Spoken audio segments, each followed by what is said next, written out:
So Okay, yeah, tell me when you're you starting. are? Go Oh, ahead. I'm going. Hi, I'm Dave Dahlquist.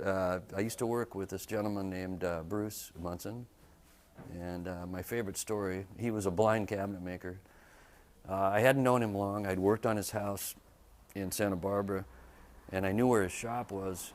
And I was at Joe's Cafe having a couple beers one night, and I was walking home, and his shop. Joe's on State Street. Yeah, Joe's on State Street, and his shop was in the old carriage house, which is right on Coda.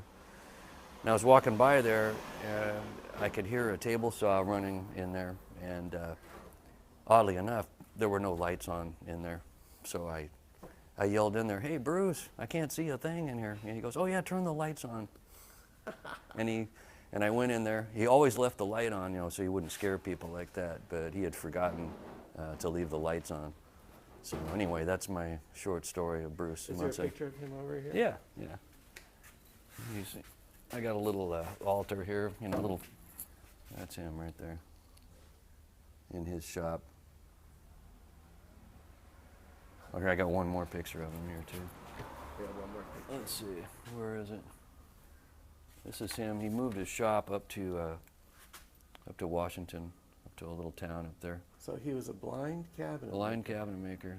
And a lot of people in Santa Barbara know him, but you know, there were lots of stories.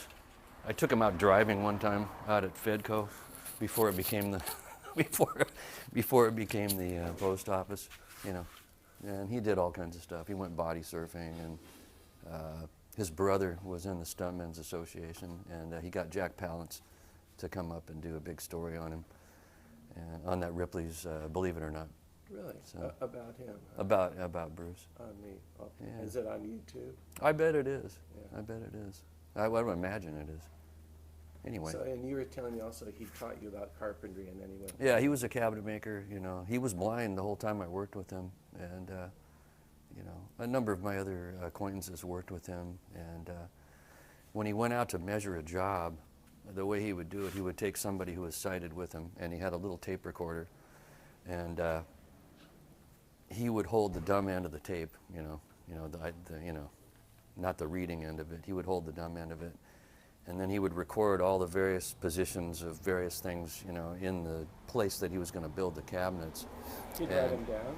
Or? No, he'd do them into the tape recorder. He'd go window 35 inches from the right side. And then, after he used a person who was sighted, like me or a number of other people, but when he went back to build the cabinets, he worked by himself, you know. So he took his tape recorder and he built the entire job from his tape recorded. From his audio notes? From his audio, yeah.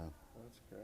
Anyway. Did you ever have any accidents? Not that I know of. I don't think so. Oh, nice. Yeah, he was a pro. Okay. So. And can you show me your card again, and I'll email a link of this to you? Yeah. There we go, right there. Yeah, it should be on there.